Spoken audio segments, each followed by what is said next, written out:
welcome back. I'm so happy to have you here. Today, we are going to talk all things crystals. So today I want to focus mostly on four things. Where to shop for crystals is the biggest question I get asked. Where do you get your crystals? And the biggest thing we want to make sure is that they are sourced ethically. So we're going to talk about that.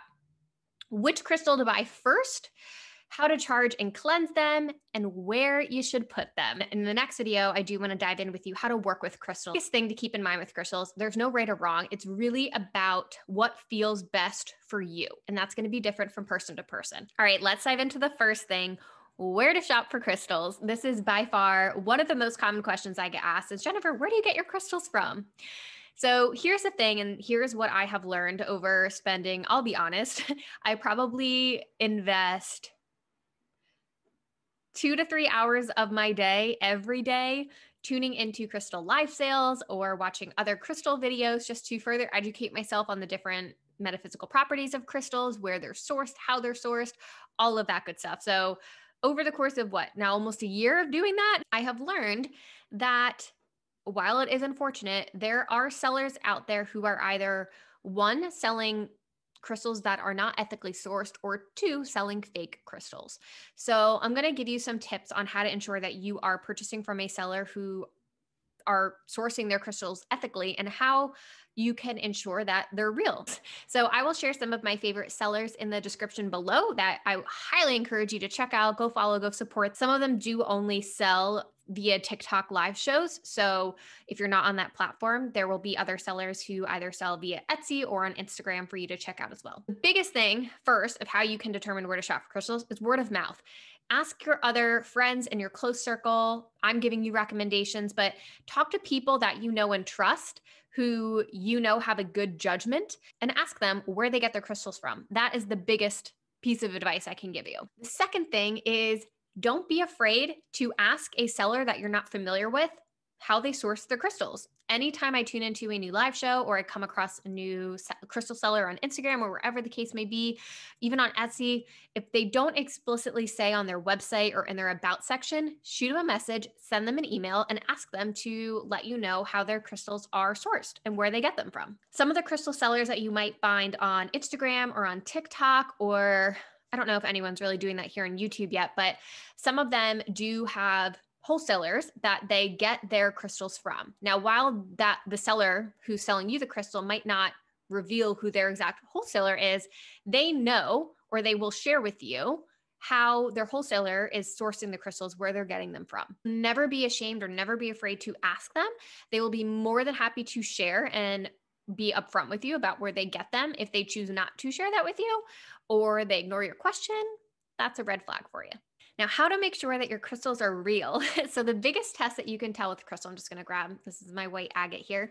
The biggest thing is when you touch a crystal, it should be cold to the touch. The other thing to keep in mind when it comes to real or fake crystals is knowing if you are actually purchasing and investing in a natural crystal or a natural mineral, natural gemstone, or if you are, maybe you're not aware, but that you are investing in a crystal that is man-altered or man-made, because there are stones out there that are man-made or man-altered. Now, it doesn't mean that they don't have powerful energy present within them. They're still powerful stones. It's just knowing whether it's natural and came from the earth or if it was man-altered or man-made. So for example, you might come across crystals that have been dyed.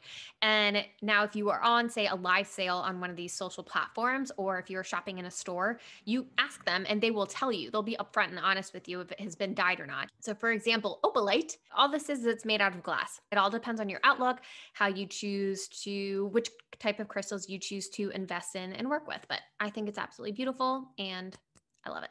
The other thing to keep in mind is you will come across natural crystals that have been polished. Again, nothing wrong with that. It's just knowing that if you are getting a crystal that is polished or you are getting a crystal that is in its raw form. Some believe that raw crystals do hold more power and energy. Again, it is all personal preference on which crystals you are drawn to the most. Something else to look out for are crystals that are heat treated. Kind of goes back to that dye aspect. They are heat treated and they kind of cover them up. So for example, I'll explain it a little bit more detail. So this is a natural citrine tower. Now, citrine should be this light yellow color. Heat treated amethyst or heat treated smoky quartz, they do that in order to make it look like citrine, and it'll be a more deeper amber kind of color. So something else to just be mindful of. And again, the person that you are choosing to invest in these crystals should be upfront and honest with you. Like, hey, this is heat treated, just FYI. And then it's your call and your decision. If you're still drawn to it, if you are still drawn to it, then go for it. So let's move on to number 2. Which crystal do you buy first? So this was my biggest question when I walked into the metaphysical store, my first metaphysical store last year, intended to start investing in crystals. And I asked the person working there, I said, I'm new to this. I don't own any yet. And what would you recommend? And this is the advice that I will pass along to you because it's the best piece of advice that I could have received. And his recommendation was to just walk around, don't rush, just walk around the store a few times. I can touch and feel crystals and just see whatever you're drawn to. You will come across people that will say, you must have amethyst, you must have rose quartz. You can even Google like beginner crystal sets. Here's my thing with that. If you choose to do that and then you get the crystals, or you choose to just go out and get the beginner crystals that people recommend, you may not be drawn to the crystal. It might not work for you. But if you purchase and shop with the intention of, I'm only going to invest in crystals that I feel drawn to, they're going to work for you. So there's no right or wrong. Have fun with it. So whatever you're drawn to, that is what you should invest in first. Third thing, how to cleanse and charge your crystals. So this was something that was very foreign to me when I came home with my first set of crystals. I was like, I have no idea what I'm doing. So I did tons of research, and biggest thing to know is this is going to be a matter of preference again for you.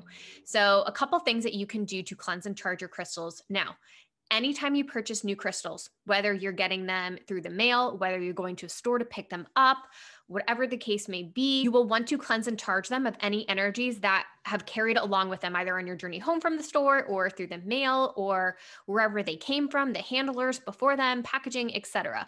We need to rid of the energies that are present in the stone so that it can best work for you. In terms of sanitizing your crystals, that is up to your discretion. There are some crystals that you need to be mindful of, things like calcite, selenite. There's a whole list you can search online and do your research there for certain crystals that you should not get wet. So just be careful of that, because if you would say put selenite, if you would wash selenite with soap and water to cleanse it, it will dissolve in water. So we need to be mindful of that.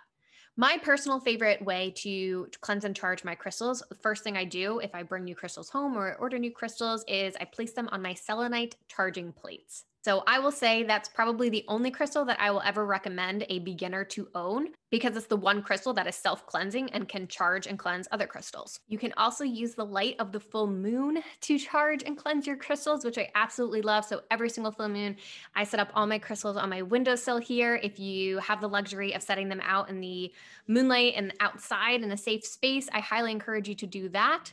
But that is another way to charge and cleanse your crystals. In terms of how often you should charge and cleanse them, again, that's up to you. So it depends how often you're working with the crystal or how long you're wearing the crystal, if it's something you wear every day.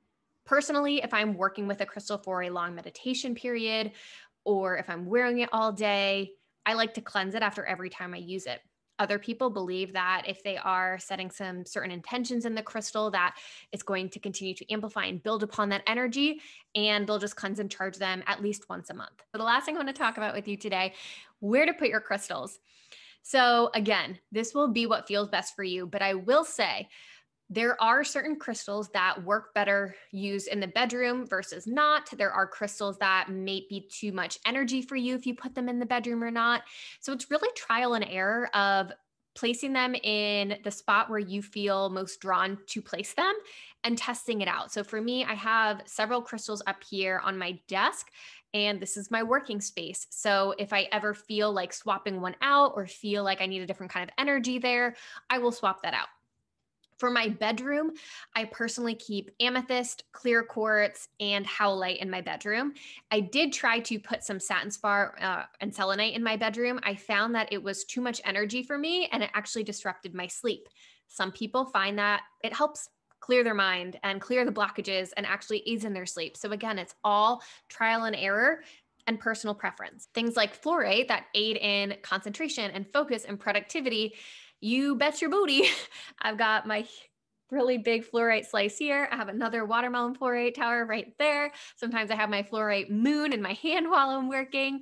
So those are things that, depending on the metaphysical properties of the crystal, you want to make sure that where you are putting them, it's going to help amplify that energy, and so it can use that energy to your best advantage. The other thing you can do is carry crystals with you. So little tumbles or little cubes like this. This is my malachite cube.